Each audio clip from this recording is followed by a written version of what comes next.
प्यारे बच्चों, good morning, सुबह का नमस्ते। कक्षा 8 के अंदर जो है हम सामाजिक विज्ञान इतिहास का पहला पार्ट है कब, कैसे, कब और कहाँ, इसके बारे में जानकारी करेंगे। पहले पढ़ा था कि जो जेम्स मिल ने और अपनी पुस्तक भारतीय इतिहास में लिखा है, तो तारीखें जो है कुछ कार्यों की तो तारीखें निश्चित होती है, लेकिन कुछ कार्यों की अवधि होती है तो वह लंबी तारीखों के अंतर्गत आते हैं। हम किस तरह जानते हैं? प्रशासन अभिलेख तैयार करता है। अंग्रेजी शासन द्वारा तैयार किए गए सरकारी रिकॉर्ड इतिहासकारों का एक महत्वपूर्ण साधन होते हैं। अंग्रेज़ों की मान्यता थी कि चीज़ों को लिखना बहुत महत्वपूर्ण होता है। उनके लिए हर निर्देश, हर योजना, नीतिगत फैसले, सहमति, जांच को साफ साफ लिखना जरूरी था। ऐसा करने के बाद चीज़ों का अच्छी तरह अध्ययन किया जा सकता था और उन पर वाद विवाद किया जा सकता था। इस समझदारी के चलते ज्ञापन, टिप्पणी और प्रतिवेदन पर आधारित शासन की संस्कृति पैदा हुई। अंग्रेज़ों को यह भी लगता था कि तमाम अहम दस्तावेजों और पत्रों को संभाल कर रखना जरूरी है। लिहाजा उन्होंने सभी शासकीय संस्थानों में अभिलेख कक्ष की भी बनवा दी। तहसील के दफ्तर, कलेक्टर, कमिश्नर के दफ्तर, प्रांतीय सचिवालय, कचहरी, सबके अपने रिकॉर्ड्स रूम होते थे। महत्वपूर्ण दस्तावेजों को बचा कर रखने के लिए अभिलेखागार और संग्रहालय जैसे संस्थाएं भी बनाए गए। 19वीं सदी के शुरुआत में प्रशासन की एक शाखा से दूसरी शाखा के पास भेजे गए पत्रों और ज्ञापनों को आज भी अभिलेखागारों में देख सकते हैं। आप जिलाधिकारियों द्वारा तैयार किए गए नोट्स और रिपोर्ट पढ़ सकते हैं या ऊपर बैठे अफसरों द्वारा प्रांतीय अधिकारियों को भेजे गए निर्देश और सुझाव देख सकते हैं।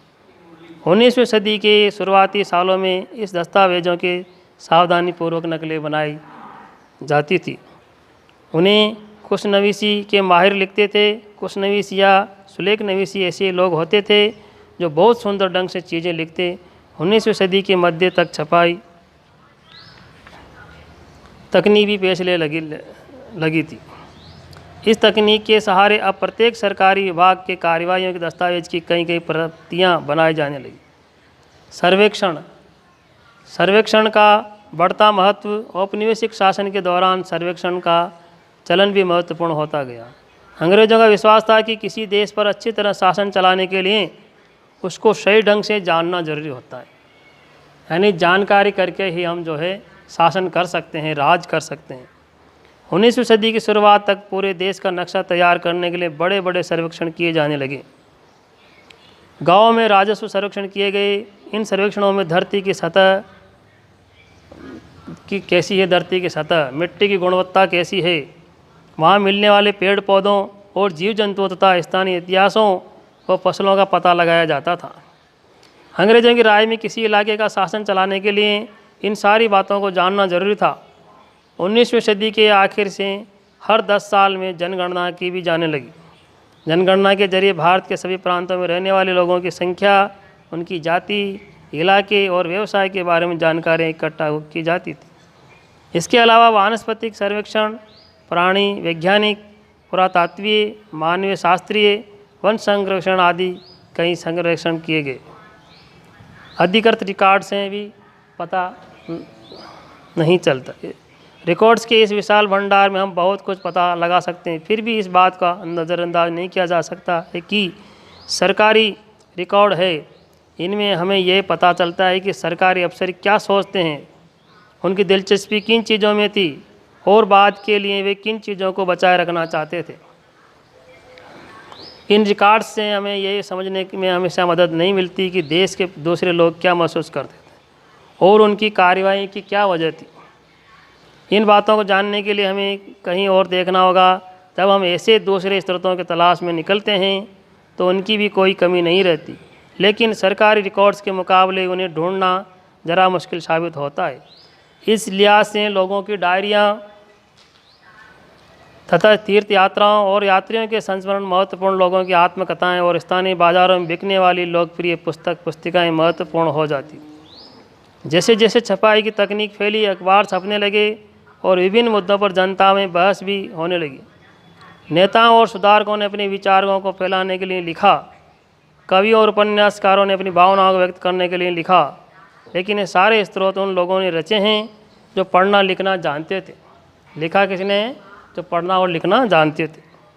इनसे हमें ये पता नहीं लगा सकते हैं कि आदिवासी और किसान, खदानों में काम करने वाले मजदूर, सड़कों पर ज़िंदगी गुजारने वाले गरीब किस तरह के अनुभवों से गुजर रहे थे।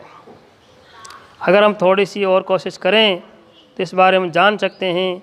जैसे जैसे आप इस किताब में आगे पढ़ेंगे आपको ये बात समझ में आने लगेगी। हिंदुस्तान टाइम्स 22 मार्च 1946 को एक खबर छपी थी। अखबारों से देश के विभिन्न विभागों में चल रहे आंदोलनों का पता चलता है। यहाँ 1946 में हुई पुलिस की एक हड़ताल में खबर दी गई। दिल्ली में 2000 से ज़्यादा पुलिस वालों ने बृहस्पतिवार सवेरे अपने कम वेतन और पुलिस लाइन्स बावर्ची खाने से आने वाले घटिया भोजन के खिलाफ खाने से इनकार कर दिया। जैसे जैसे ये खबर दूसरे पुलिस थानों तक पहुंची, वहां भी पुलिस वालों ने खाने से इनकार कर दिया। एक हड़ताली का कहना था, पुलिस लाइन्स की रसोई से हमारे लिए जो खाना आता है वह कोई इंसान नहीं खा सकता। यानी ऐसा खाना आता है कि खा ही नहीं सकते। हमें जो चपाती और दाल खानी पड़ती है उसे जानवर तक नहीं खा सकता। यानी चपाती और दाल ऐसी बनती थी कि अगर जानवरों को भी डाल दिया जाए तो वह भी नहीं खा सकते।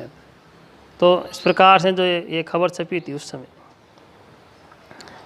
तो जो है हमारे यहाँ नई दिल्ली के अंदर संग्रहालय बना हुआ है, वहाँ पर कई चीज़ों का संग्रह किया गया है जो इतिहास से जुड़ी हुई है और उनके अंदर जानकारी मिलती है। कहीं राजस्थान में भी जैसे उदयपुर में, बीकानेर में संग्रहालय बने हुए हैं। तो कैसे लोगों का इतिहास रहा उन चीज़ों को देखने से पता लगता है। आज ये अपना पार्ट पहला है इसका समाप्त हो गया और इसके प्रश्नोत्तर करके लाएं। तब तक के लिए नमस्कार।